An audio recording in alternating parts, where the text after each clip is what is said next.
നിലമ്പൂരിൽ ആര്യാടൻ ഷൗക്കത്തിന്റെ ലീഡ് 1000 കടക്കുകയാണ്. തകർപ്പൻ മുന്നേറ്റമാണ് UDF സ്ഥാനാർത്ഥി ആദ്യം തന്നെ നടത്തിയത്. അതായത് പോസ്റ്റൽ ബാലറ്റ് എണ്ണുമ്പോൾ അങ്ങനെ ഒരു ചരിത്രം UDFന് സാധാരണ മണ്ഡലത്തിൽ ഉണ്ടാകാറില്ല. 4 സ്ഥാനാർത്ഥികൾ ഇഞ്ചോടിഞ്ച് പോരാട്ടം നടത്തുന്നു എന്ന് പറഞ്ഞ നിലമ്പൂരിൽ ആര്യാടൻ ഷൗക്കത്തിന്റെ ഏകപക്ഷീയമായ മുന്നേറ്റമാണ് പോസ്റ്റൽ ബാലറ്റിൽ കണ്ടത്.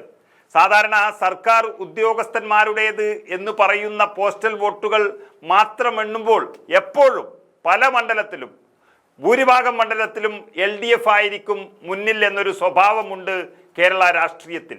അതിനെയും പഴങ്കഥയാക്കിക്കൊണ്ടാണ് UDF സ്ഥാനാർത്ഥി മുന്നേറിയത്, ചരിത്രം കുറിച്ചത് നിലമ്പൂരിൻ്റെ മണ്ണിൽ. ഒരുപക്ഷെ ഭൂരിപക്ഷം കുറഞ്ഞേക്കാം, വിജയം സുനിശ്ചിതമാണെങ്കിലും ഭൂരിപക്ഷം കുറഞ്ഞേക്കാം, ഒരുപക്ഷെ തോറ്റു എന്ന് വരാം.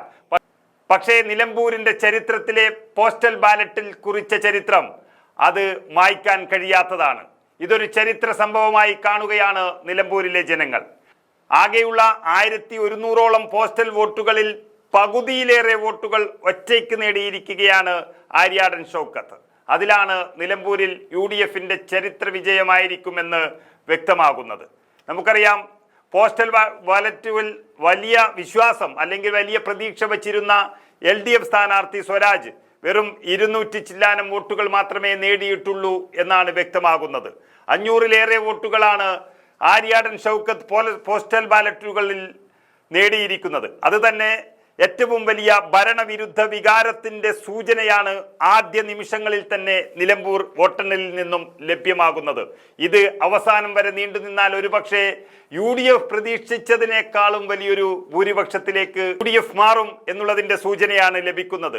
പലയിടത്തും, അതായത് CPM കേന്ദ്രങ്ങളിൽ CPMന്റെ വോട്ടുകളാണ് UDFലേക്ക് മറയുന്നത് എന്നുള്ളൊരു സൂചനയാണ് ലഭിക്കുന്നത്. ഏതായാലും അൻവർ ഒരു ഫാക്ടർ ആയിട്ടില്ല, ഒരു ഘടകമായിട്ടില്ല നിലമ്പൂരിൽ എന്നുള്ളതാണ് വ്യക്തമാകുന്നത്.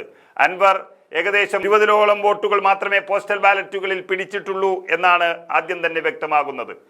ആര്യാടൻ ഷൗക്കത്തിന് ചിന്തിക്കുന്നവരുടെ വോട്ട് അല്ലെങ്കിൽ ഭരണത്തെ ശക്തമായി വിലയിരുത്തുന്നവരുടെ വോട്ട് ലഭിച്ചിരുന്നതായാണ് പോസ്റ്റൽ ബാലറ്റിൽ നിന്നും വ്യക്തമാകുന്നത്.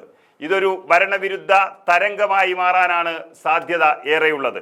ഇനിയിപ്പോൾ വഴിക്കടവ് പഞ്ചായത്തിലെ വോട്ടുകൾ എണ്ണിത്തുടങ്ങുമ്പോൾ തന്നെ ഒരു വ്യക്തമായ ലീഡ് UDF സ്ഥാനാർത്ഥി ആര്യാടൻ ഷൗക്കത്ത് നേടിയിട്ടുണ്ട് എന്നുള്ളതാണ് വ്യക്തമാക്കുന്നത്. ഏതായാലും പോസ്റ്റൽ ബാലറ്റിൽ UDFലുണ്ടായിരിക്കുന്ന ലീഡ് അത് ഒരു നല്ല സൂചനയാണ് UDF കേന്ദ്രങ്ങളിൽ നൽകുന്നത്.